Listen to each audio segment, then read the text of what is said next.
Oh non, c'est le parti, les démocrates lui-même qui craint, et il a toujours fait savoir de ne pas avoir 20% partout. Pourquoi voudriez-vous que nous ayons peur d'un parti qui lui-même sait qu'il ne peut pas avoir 20% partout? Il n'y a aucune crainte à notre niveau. Mais vous les avez, non, vous les avez toujours entendus, non? Déplorer le seuil des 20%, non? Vous avez toujours entendu? Mais oui, mais donc tirez vous-même vos conclusions. Pourquoi vous voulez qu'on ait peur d'un adversaire qui lui-même considère qu'il ne peut pas avoir 20% partout pour lever des sièges de députés? Maintenant, vous dites qu'il part en lambeaux. On n'a pas à se réjouir de ça.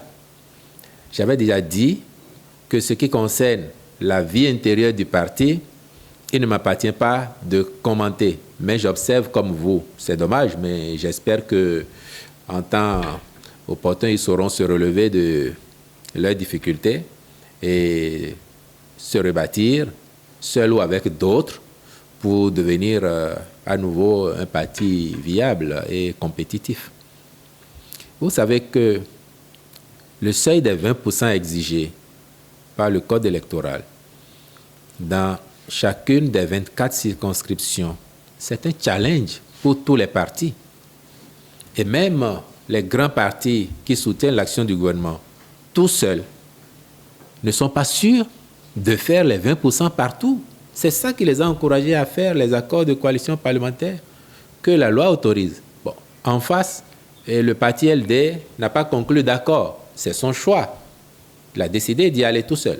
Les autres ont pris conscience de leurs limites en se disant, quand bien même nous sommes grands, nous ne sommes pas encore sûrs d'être suffisamment grands pour avoir les 20% partout. Mais comme la loi nous offre la possibilité de conclure des accords de coalition parlementaire, on le fait. Et je précise que la perspective de nouer des accords n'a pas été fermée au parti Les Démocrates. Vous avez entendu le chef de l'État publiquement en parler.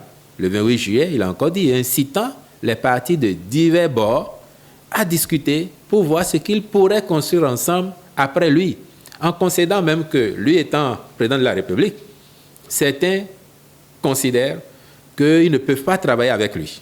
Mais il a dit, moi, quand je serai parti dans quelques mois, quelle raison auriez-vous, a priori, d'être opposé au nouveau président de la République?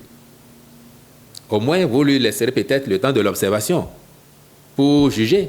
Bon, pourquoi alors, dans cette perspective-là, ne pas envisager que vous pourriez conclure un accord de coalition, un accord de gouvernance pour vous retrouver ensemble? Donc, l'offre a été faite à tout le monde. Ceux qui sont conscients ou qui ont pris conscience de leur faiblesse ont décidé d'y aller. Ceux qui, tout en étant conscients de leur faiblesse, disaient néanmoins, nous sommes les plus forts, les plus grands, ont décidé de ne pas y aller. Bon, les résultats du scrutin nous diront finalement, et ça n'est pas parce que FCBE n'évolue pas suivant les mêmes standards que LD que vous considéreriez ou certains considéreraient que FCBE n'est pas véritablement une opposition. J'entends certains de vos confrères parler d'opposition modérée, opposition radicale. L'opposition, c'est l'opposition. Et chacun a son approche. Exactement comme quand vous prenez les partis qui soutiennent le président de la République, ils ont beau être de la mouvance présidentielle, ils n'ont pas toujours les mêmes approches, non?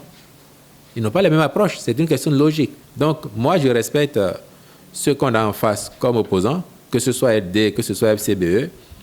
Si les résultats permettent d'avoir une assemblée composée de LD et FCBE, UPR, BR, c'est une très bonne chose. S'il y en a qui n'arrivent pas à se qualifier pour y siéger, ils constateront et ils considéreront aussi qu'en ce moment-là, leur stratégie n'aura pas été suffisamment concluante.